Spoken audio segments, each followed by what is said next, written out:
Greetings, unsettled souls, and welcome to The Correct Fuse. The brief pause was there because I once again have the HD back. You guys are HD, you guys up top are low def. We're going live with massive Ebola news. For those of you that are tired of the Ebola thing, just scan ahead. Most of you are going to see this after it's archived. Not only do I know that Ebola is real, you boneheads that keep blowing up various comment lines that I'm on saying that Ebola isn't real, there's something wrong with you. You're mentally whack. For all of you with thinking parts of your brain still in operative mode, I live in Canton, Ohio, and Ebola has been here by proxy. Never mind the fact that I interviewed one of the bravest, strongest, most noblest women I've ever interviewed, Mrs. Sawyer, whose husband died of Ebola, this disease that some of you think is imaginary. Again, I never said that the government wasn't exploiting it. I was saying the disease was real. There's something wrong with you people. For everybody else, especially those of you in Canton, guys, we have Ebola in Canton by proxy. That's right. For those of you that don't know what that means, it means almost like secondhand. Munchausen syndrome are people that like to make themselves sick in order to get attention. Munchausen syndrome via proxy is when you like to, for instance, poison your kid to take him to the hospital to get attention for it. And that's what proxy means. Guys, Ebola has come through Canton. And for those of you that don't think that Mrs. Sawyer was a close enough guest, since I didn't know the brave woman prior to when I interviewed her, she might have been a plant. All right, I'll bring you somebody that I do know. Serenity of Passing Time. For those of you on the low def, you can read the Christelle, are we both in? We're good. Behind the scenes queen helping me here. I might want to scoot just a bit. The Serenity of Passing Time, singer of my band, somebody I know personally. Why don't you tell people how imaginary Ebola is, if you would, Serenity, how fake it is? First of all, for those of you that don't know, I do work in a club. Obvious reasons, not going to mention that. Too many stalkers. Well, this guy came in talking to me and basically said, yeah, I just flew out of Texas. And I'm like, have you heard of the Ebola news? And he said, yes, I have heard of the Ebola news, and was told after I had already gotten into Ohio that I was possibly on the plane with the nurse that ended up in Cleveland, who is suspected to have Ebola. So technically speaking, it's not out of the realm of possibility that you and, of course, now me, by sitting here, could quite possibly not be alive in 3 weeks. Quite possibly. So, friends, for those of you that think that Africa is a really long way away from Dallas, so you don't have to worry, Serenity, is Dallas a long way away from Canton, Ohio? Oh, yeah. Okay, so, friends, don't tell me that I don't have people on the show that I know. Mrs. Sawyer, I just created her out of thin blue air. Serenity, are you real or did I create you? Oh, I think I'm real. All right, thank you, my dear. You may go about your day. Christelle, make sure she gets out well and try to center us. Guys, you want to know how real it is, especially those of you local in Canton? Thank you, Serenity. You can see us. No problem. You can see us at George's on a Halloween night in downtown Canton. This is from the CantonRepository.com. Altman nurses were on flight with Ebola patient, quite likely where Serenity's bar friend was from. 5 nurses at Altman Hospital were on the same flight as Texas woman who has since been diagnosed with Ebola. Who knows? I may be contacted as soon because I could be a risk, because they're asking everybody on the flight to check in, to be monitored. That looks very good, Christelle. Thank you. So what, are they going to do the same thing to everybody that has come into contact by them by proxy? If so, that's now Serenity and I. That's everybody that I worked with today. That's everybody that she worked with, where she works today. 5 nurses at Altman Hospital, that is a hospital literally right down the streets from me, were on the same flight as a Texas woman who has since been diagnosed with Ebola. The nurses were on a Frontier Airlines flight Friday from Dallas to Cleveland. Amber Joy Vincent, 29, who was diagnosed with Ebola after returning to Dallas on Tuesday, was on the same flight. At the time of the flight, Vincent did not display symptoms of the disease. And this is where people like, who's that? I used to have respect for him. John Rappaport has been giving the absolute most boneheaded, terrible advice on this ever. If it's not airborne, like Rush Limbaugh said, then why, pray tell, would you need to talk to people on the flight? It's not airborne, right? It is airborne, and we have known it for quite some freaking time. We've known it since 1989. For those of you that think that the disease is something that cropped up in 79 being confirmed, you don't know your history. You need to look way, way back at the Athens plague that happened how many hundreds of years ago now? The plague that wiped out half of Athens. Massive bleeding and chronic cases of the hiccups. When the hiccups, it's very rare that that is listed as a troublesome issue because it becomes extensive. It happens in Ebola, and then happened, it might have been thousands of years ago. I don't have the date. I just know the facts. It's wiped out half of Athens. It is not a new disease. It says, for those reasons, we are very optimistic that the disease was not transmitted to our staff, Altman Hospital said in a statement. In an abundance of caution, the nurses were taken off duty Wednesday as the hospital waits for CDC guidance on when the nurses can return to work, according to the statement. So, if you are in Canton, Ohio, you don't need to be afraid to go to Altman because they were not at work and they are not at work. So, for those of you, I've gotten people on my comment line when this broke, love you, Susie, everybody panicked, relax. Amber, relax. It's fine. She wasn't at work. The hospital has reviewed the assignments of the nurses, identified the patients in their direct care, and will be in touch with those patients according to a statement. So the ones that have been in contact with the other 4 nurses are being contacted. You will not be left in the dark. So it looks like, at least, thank God, our hometown hospital is doing a remarkable job with this. I'm very happy to report that. They had, let's face it, they had a pile of crap fall in their lap, and they're doing great. The hospital has reviewed the assignments of the nurses. Oh, no, I already read that. 2 large Cleveland hospital systems also said Wednesday some of their nurses and other employees were also on the flight from Dallas to Cleveland. The Cleveland Clinic, where my dad got some of the worst care ever, spokesman said it had 5 nurses on the flight, and the Metro Health spokesman couldn't say how many employees it had on the flight, but that the employees are on paid leave as a precaution while their health is monitored. So, all right, we're fine there as well. Cleveland Clinic is also either monitoring it or not letting them work. It says Ebola can be transmitted only through direct contact. Can't repository. I'm sorry, you are wrong. There was a 1989 study that has shown that it is passed between species and can be airborne. Not to mention, we have a plethora of studies, sorry, Canton Repository, a plethora of studies that have also said in no uncertain terms that the number of people that are getting this who have not had any protocol breaches is through the roof. And the only way that this can happen is if it's airborne. Another thing to notice is the CDC says that you don't need to wear respirators. You can just wear masks. Utter BS. How can I prove this? Because every time the CDC officials are there, they have a respirator. Why? Maybe their life is worth more than yours. At least that's what they think. That is a correct view. Guys, going on to more news from this. This is from CBS Social. CDC Ebola patient traveled by air with low-grade fever. How many times now have we been told how safe the transits are in this country regarding air travel? Well, you know what? It's time to call some of that into question, I would say.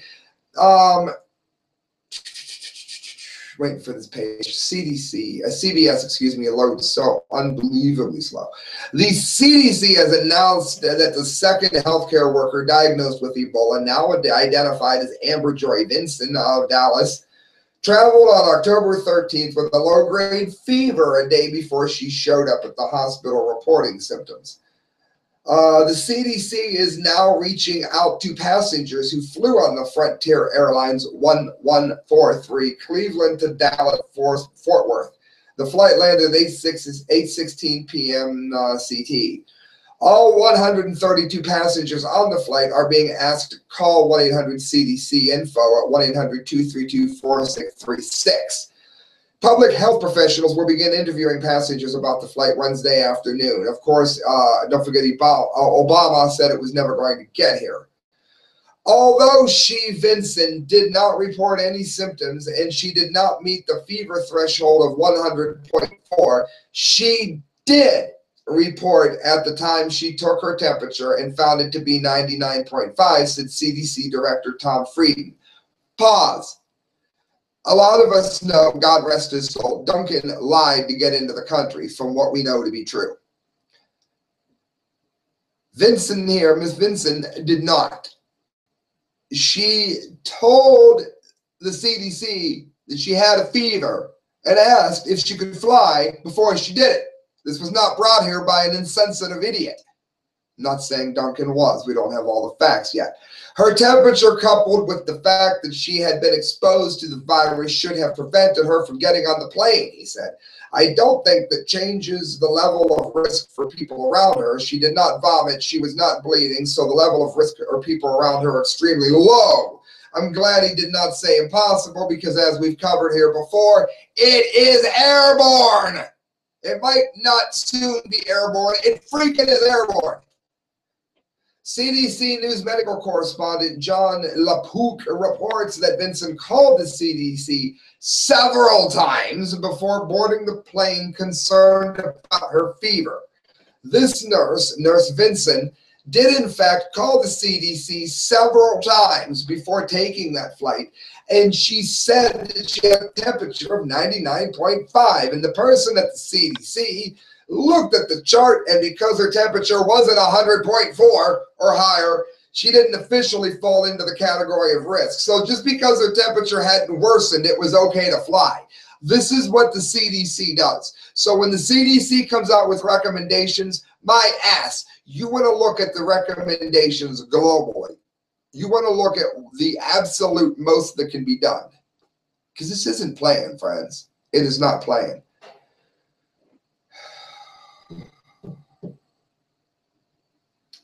She reported it 90 minutes before the flight, but she was not an extra level of security. No, she may have infected the whole plane, even though she asked before she flew. Those who have exposures to Ebola should not have traveled on a commercial airline, said Dr. Frieden. The CDC guidance in this setting outlines the need for a controlled environment. That can include a charter plane, that can include a car, but it does not include public transport. We will, from this moment forward, ensure that no other individual who is being monitored for exposure undergoes travel in any way other than a controlled movement. Don't you think it's just a tad late for that now? And again, I said I was keeping this local. We got some more local news concerning this here. It says, according to Flight Checker, the plane was used on 5 additional flights on Tuesday before it was removed from service. Those flights included a return flight to Cleveland, Cleveland to Fort Lauderdale, Hollywood International Airport in Florida, Florida to Cleveland, Cleveland to Hartford, Jackson, Atlanta International Airport, and then from Atlanta back to Cleveland. This is bad as not cleaning the ambulance when Duncan was in it, which they didn't do. Might I remind you again, he died. While in Ohio, Vincent visited relatives who are employees of Kent State University. The university is now asking Vincent's 3 relatives to stay off campus and self-monitor per CDC protocol for the next 21 days out of abundance of caution. It's important to note that the patient was not on the Kent State campus, thank God, said Kent State President Beverly Warren, so you don't need to be afraid to go there right now, unless, of course, they were on this flight.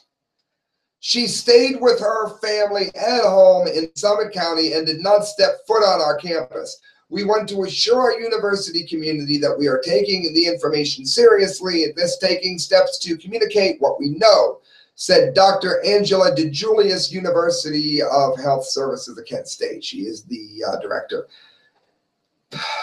This is absolutely dreadful news to report. It says Vincent is a Kent State graduate. She received degrees from there at 06 and 08. Obviously smart enough to call the CDC. CDC not as smart as her. Cleveland's public health director, Tanette Parella, said Vincent was visiting in preparation for her wedding. And she visited her mother and the fiance. And who did they visit afterwards? This is awful. It says the latest Ebola diagnosis was announced by Texas Department of State Health Services early Wednesday morning. It said it may get worse before it gets better. Mayor of Dallas, Mike Rawlings, he addressed the media Wednesday, saying the patient lives alone and has no pets. This is an absolute nightmare, friends. Absolute and total nightmare. We got two more stories to go with on the Ebola news. Again, if you're sick of it, go ahead and scan forward. It's brought to you by the Arcadia Grill in downtown Canton. If you want delicious food, make sure you go to the Arcadia Grill. Get some of the best Italian food you've ever had. I hate these new plugins because they always make you reload every time you're doing something. And it does make you wonder at the end of the day, are they doing any major testing at all? Do we have to change data cards? All right, we're going to pause while I change data cards. There will be a part 2. For those of you on HDEF, just click part 2. I will not cover any major news till I get back. Those of you on low def, I'll keep talking till we get back. Friends, doesn't it make you wonder if they're doing anything whatsoever to protect us, or is it all just a puppet show designed to make us smile and nod and think that something is actually being done, when in fact virtually nothing is being done at all? And we're going back to HD. 1 to 4 HD people, welcome back if you didn't miss anything.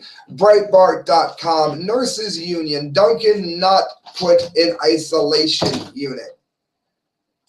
Oh, but you know, the guy from Texas, they were fully prepared for him, right? The gentleman that passed? No, not so quickly.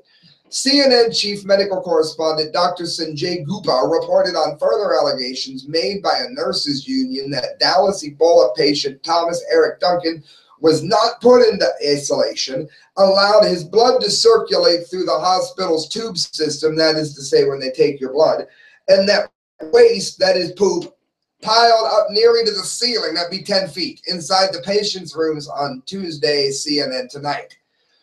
Gupta said that the National Nurses United stated that they were informed by nurses that Mr. Duncan was not in isolation. He was not in isolation for several hours, despite the fact that a nursing supervisor asked that he go into isolation, and that he may have come in contact with 7 patients at that time. Just people waiting in the room.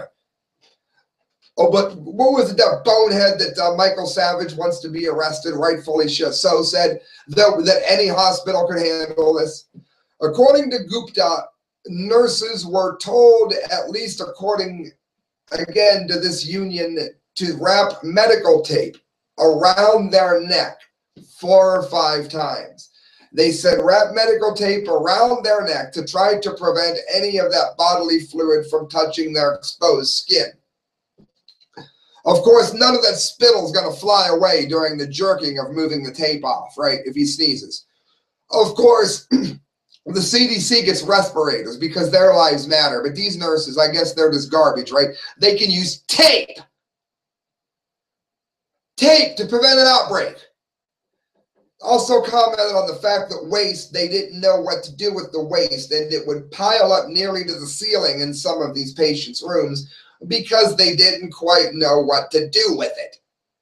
Gupta also reported that Wendell Watson, the director of public relations for Texas Health Resources, which owns the hospital where Duncan was treated and died, issued a statement that patient and employee safety is our greatest priority. Well, why didn't you train them? Friends, we are not ready for it, obviously. Hopefully people like me are getting us all ready for it. A CDC, you can give but you can't get Ebola on a bus. This has to be the stupidest thing I've ever seen. If you can give Ebola on a bus, then how could you not give it to somebody? Who you gonna give it to? The people on the bus. Shazam, Sparky! There's a stupid ass Dr. Thomas Friedman, doctor of what, quackery? Director of Center for Disease Control and Prevention. What prevention? That's why there's no P at the end. CDC said during a telephone press briefing Wednesday that you cannot get Ebola by sitting next to someone on a bus, but that infected or exposed persons should not ride public transportation because they could transmit the disease to someone else. That doesn't make any freaking sense. Dr. Friedman also reported that a Dallas healthcare worker who has been diagnosed with Ebola had a temperature of 99.5. We already covered that. His statement came in response to a CNSnews.com question regarding a video message that President Obama last week addressing Ebola-stricken countries in West Africa, in which the president told residents they cannot get Ebola through casual contact like sitting next to someone on a bus. During the conference call, CNSnews.com asked Friedman in a video message to countries in West Africa that are experiencing Ebola outbreaks. President says you cannot get the disease, as I just read, but CDC recommendations state that travelers in West Africa who begin to show possible symptoms or people who have experienced a high risk of exposure should avoid public transportation, including buses. And we've also seen large amounts of concern regarding potentially infected people on airplanes. The first question is, did the CDC vet this video message? Second of all, do they stand by it? Listen to what this bonehead said. Yes, CDC vetted the message, and yes, we believe it's accurate, said the bonehead Friedman. I think there are two different parts of the equation. The first is, if you're a member of the traveling public and you are healthy, should you be worried that you might have got sitting next to someone? The answer is no. Why? When it's airborne. Second, if you are sick, you may have Ebola should you get on a bus. The answer is no. You might become ill. You might have a problem that exposes someone around you. Oh, so the healthy person is going to get the snot or the sneeze on their hair, or they're going to touch the railing after somebody wiped their nose with Ebola. They're not going to get it, but it might rub off on somebody else. But it wouldn't be anybody else on the bus, would it, you freaking moron? Mark Slavo, shtfplan.com. Last Ebola news for those of you who are sick of it. Patient number 3 suspected in Dallas, nurse's boyfriend quarantined. For those of you that don't know what proxy is, now you do. Various reports now making their way through social networks and alternative media sources claim that Nina Pham's boyfriend may have been admitted to a Dallas area hospital. It is not clear whether the individual was showing symptoms of the virus or if he had been quarantined as a precautionary measure. Nah, not a chance. According to NBC DFW, Texas Health Presbyterian is monitoring the patient based for Center Disease Control Protocol. I hope they do a better job with it. The boyfriend worked for an eye care firm called Alcon, A-L-C-O-N, in Fort Worth. Alcon CEO Jeff George sent a letter to everybody trying to downplay it, but at least he was honest enough to admit that there was some kind of a risk there. We don't even know if it's infected the dog or their neighbors yet. It says it has an incubation period of 2 to 21 days. That means that even though Pham, who has it, had only been showing symptoms for a short period of time before being admitted to the hospital, it is possible that the individual identified by Alcon, which would be her boyfriend, could have been exposed to the virus before Pham realized that she was getting sick, which is how you catch it on a bus. With a 2-day incubation period, had her boyfriend been exposed, it's possible that he could have showed a more rapid onset of symptoms than Pham or Duncan. It says the Centers for Disease Control and Texas Health Presbyterian have yet to confirm if the new patient is tested positive for the virus, but it's being peppered through scattered reports that he has. $6.6 million is what the CDC has to contain it. And this is all, $6.6 billion, excuse me. And they couldn't contain it, by stopping the flights. The latest potential case in Dallas highlights fears that the Ebola virus may have spread from Thomas Duncan, who was symptomatic 2 weeks ago, to the general population. With the high end of the incubation period being 21 days, if Duncan infected others, then the cases should start showing up in hospitals by the end of next week. Respirators, body protective suits, goggles, gloves, and pandemic kits are not at most hospitals. Friends, that's the Ebola update, but don't go anywhere because I got 3 more stories that I'm going to have to get to here that you're going to want to hear. I just want to remind you, don't leave, don't go anywhere. The Seacrest Motel is in Sandusky. You're going to be going there to go to Cedar Point. I know you are. You're going to be going there to go to Ghostly Manor as well. And when you do, you're either going to end up staying at the Breakers, which charges a fortune, like $300, $400, $500 upwards a night. Or you're going to go to the Seacrest Motel and you're going to save a bundle. You're going to tell Vicky, who takes your information for the room, that you heard about the Seacrest Motel in Sandusky from Sam at the Correct Views TCV, and you're going to get the best deal you've ever had. Friends, next story from CNS News 2, brought to you by Mike McLaughlin, one of the best fiction writers extant today. Vicar of Baghdad, every single Christian wants to leave.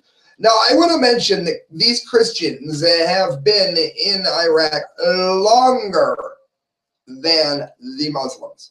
So don't give me this BS about who owns the land based on establishment. That would be the Christians. That's historical fact. Reverend Canon Andrew White, vicar of St. George's Anglican Church in Baghdad, warned Monday morning on Facebook that terrorists from the Islamic State are on the verge of entering Baghdad. The Islamic State are now less than 2 kilometers, 1.2 miles away from entering Baghdad. They said it could never happen, and now it almost has. White's organization, the Foundation for Relief and Reconciliation in the Middle East, said on its updated Facebook page Monday, quote, "We do not really know what is happening. All we know is that people are very afraid. We know that civilians have been killed in airstrikes, and we know that there are huge battles with ISIS, and we know that our army is not very efficient." The vicar of the only Anglican church in Iraq posted on Facebook, pause. That's why you listen to the Correct Views. 1, why is the Iraqi army so incompetent after our tax dollars, yours, mine, spent all this money to train them? Second of all, where in the 7 hells are the patriots of Iraq? Do they not have firearms? Why are they running? Why are they not standing and fighting? You mean to tell me the militias in our country won't stand up and fight? Maybe they'll lose, maybe they won't. You mean to tell me the militias in this country won't stand up and raise holy hell? You're wrong, they will. Where are these people in Iraq? Why are they just running? President Obama is saying that he overstated the ability of the Iraqi army. It is so clear that they have no ability, and a hard thing to say that it's true, he said. To be honest, every single Christian wants to leave. This is a travesty. This is one of the birthplaces of our great religion. White previously told the UK Telegraph on Saturday after returning to Baghdad. He was there in the UK for medical treatment. "I used to say to my people, don't you leave. I'm not going to leave you. Don't you leave me," he said. "But now every one of them wants to leave, and the ones who are left tend to be the poorer ones who simply couldn't afford to get away earlier." White added that over 1,000 Iraqi troops have been killed by the wonderful people of ISIS. "Things are so bad," he emphasized, "as I said, all military airstrikes are doing is nothing. If we ever needed a prayer, it is now. They have a prayer from me, and God bless them for sure." Canon White described the situation as sad, adding, "Last week, there was no communion in Nineveh for the first time in 2,000 years. All are closed. All their people have run away. I hope they definitely communed in their own homes." White spoke of the fears that the province's Christians had about what has happened in the community up north. Some have relatives who have lost everything, homes, furniture, and cars. They have nothing left at all. He added that while the people he had spoken to in Iraq saw the need of airstrikes, they were afraid of civilian casualties. I don't blame them. There were 5.5 million Christians in Iraq, but there are now down to 300,000. White said in an address to Christians in New York City. "I don't think there will be any Christians in Iraq," White said of the future. Even if ISIS is defeated, Christians probably won't go back because their neighbors didn't defend them. And one of those neighbors would be Turkey, which let this happen, who are built of some of the most vile scum that ever lived. Guys, for those of you, my hat tip my friend Bill, who has diabetes, I have absolutely wonderful news for you before we get to the dumbdee of the day next. And let's face it, you want to know who won the dumbdee of the day, so don't leave. We're getting to it next. Dave Malkovic, Prevent Disease, wrote, amino acid arginine, A-R-G-I-N-I-N-E, I guess that's arginine, found to be as effective as drugs for glucose metabolism in diabetes. If you suffer from type 2 diabetes, you may want to consider snacking on nuts to treat the condition. Supplementation with the amino acid arginine, commonly found in almonds and hazelnuts, could help improve glucose metabolism by as much as 40%, according to the new research in mice. Maybe some people with needles won't need the needles. Maybe they can now do pills and arginine. The study shows that supplementation with the amino acids significantly improves glucose metabolism in both insulin-sensitive and insulin-resistant metabolisms. If you're diabetic and how do you find this out, type your city, type in naturopath, and talk to whatever doctor comes up. They are doctors. More than 371 million people worldwide suffer from diabetes, 90% of whom are affected by lifestyle-related diabetes. That is bad eating.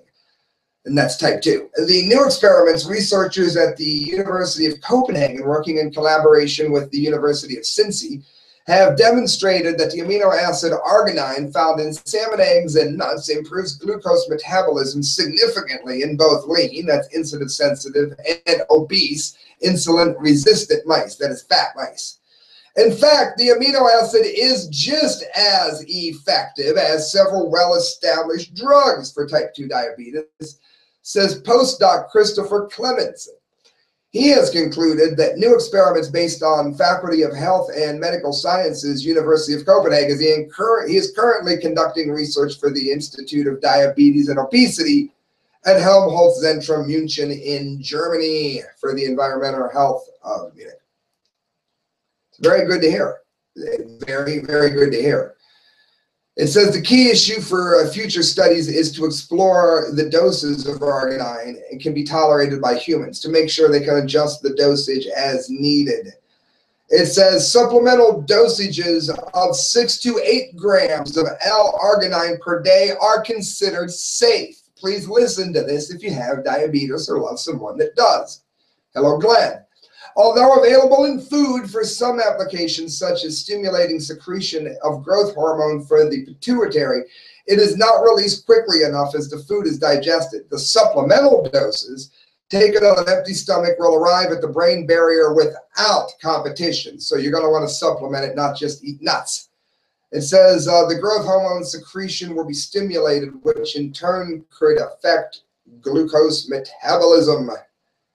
Very good to hear. I love giving good news. One thing I don't love doing, friends, is giving you the dumbdee of the day because I don't like being surrounded by this many idiots. But it's time, in fact, for just that, the dumbdee of the day from BuzzFeed.com.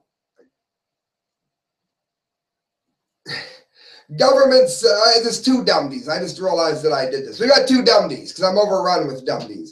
Government set up fake Facebook page in the woman's name. The Justice Department is claiming in a little notice court filing that a federal agent had the right to impersonate a young woman online by creating a Facebook page in her name without her knowledge. Basically, they thought that Sandra Arquette, looks like Arquiet with 2 T's, went home and by the name of Sandra Prince, and she learned later their identity had been commandeered in 2010. She hadn't been online. This cop, in order to get in contact with her friends, stole images of her phone, has her spread eagle like Tawny Katane from the Whitesnake videos, possibly getting her raped. She did not want these pictures out. The scum cop posted them. It was set up by Drug Enforcement Agent Scum Special Agent Timothy Scum Sinnigan, S-I-N-N-I-G-E-N. So now cops can go through your phone, and this isn't terrorist related. Open up fake Facebook accounts for you, which is will get you knocked off of Facebook. put you at risk by putting dangerous pictures of you online. They posted pictures of her children. Even the tabloids often get sued for this. Put their children at risk to violate this girl's rights and the rights of her friends under the assumption that there could be drug use there. If it makes you sick, well, this will make you even sicker. Last Monday of the day, God love Mikhail Thalen, prisonplanet.com. He always finds me such great dumbdees. CNN reporter returning from Liberia, horrified by the lack of airport Ebola screening. The dumbdee is going to take us where we started, friends. A CNN reporter returning from Liberia says that she was shocked by the complete lack of screening at the Atlanta airport. No, you don't understand. Obama, man, he's going to go ahead and test everybody's temperature at the airport, man, and nobody's going to get sick. Speaking with HLN's Robin Mead, CNN senior medical correspondent Elizabeth Cohen revealed the horrifying incident in detail. I expected that they were going to take my temperature, she says. They were going to ask me lots of questions, but they didn't. Troubled by the lack of questioning, she revealed her role as a journalist covering the Ebola outbreak, assuming an enhanced screening would then take place. I said, quote, I'm a journalist. I came back from Liberia. I was covering Ebola. And the gentleman with the intelligence of a pumpkin who was helping me, the officer, I added the pumpkin part, started to hand me a passport back to say, welcome home, Cohen said. Then instead he said, oh, wait a second, I got an email about passengers like you. Hold on a second. So if she was a terrorist, she could have said, okay, and infected everybody else in line while he checked his email. He went and confirmed with someone, but he didn't know, and they conferred with someone else. And at the end, he said, you need to watch yourself for signs of Ebola, and said, well, what am I watching for, I asked, and he said he couldn't tell me. Incredibly, she went on to reveal that 2 of her co-workers received no screening at all, or even after admitting they had returned from Liberia. Well, now they're, checking your temperature because you're not smart enough to take Tylenol and just fool them. Boneheads! Now, if it weren't bad enough, Robin, and Tylenol will work if it's early, that's what's scary. I was traveling with 2 colleagues, a photojournalist and a producer, and they weren't told anything. And they also said that they were journalists who had been covering Ebola. So absolutely nothing is being done. That is why Ebola is here, friends. You are listening to the correct views. I'm going to be getting to this St. Louis issue that a listener told me about, that they're finding what look like gas lines going up the lines of electrical boxes. And of course, you don't put gas lines near boxes. Why would you do that? Could you possibly be thinking of gassing possible protesters? Are other cities doing it? Well, I'm going to be on this as much as I can. I don't know about it enough yet to report on it in depth, but I want to go on record for stating anybody that knows anything about it that wants to help us. We have different hours, and I haven't had him on the show yet, but it's coming. Friends, you're listening to The Correct Views. Sam I.B. DeGangi signing off, reporting for themediaspeaks.com. Please go there. Look up the work of Kyle Court, D-Lake, and myself. We are always posting. And if you would like to help me make a better show, then please donate at thecorrectviews@hotmail.com. Every penny you give to me goes towards a better show. Good night, friends. God bless.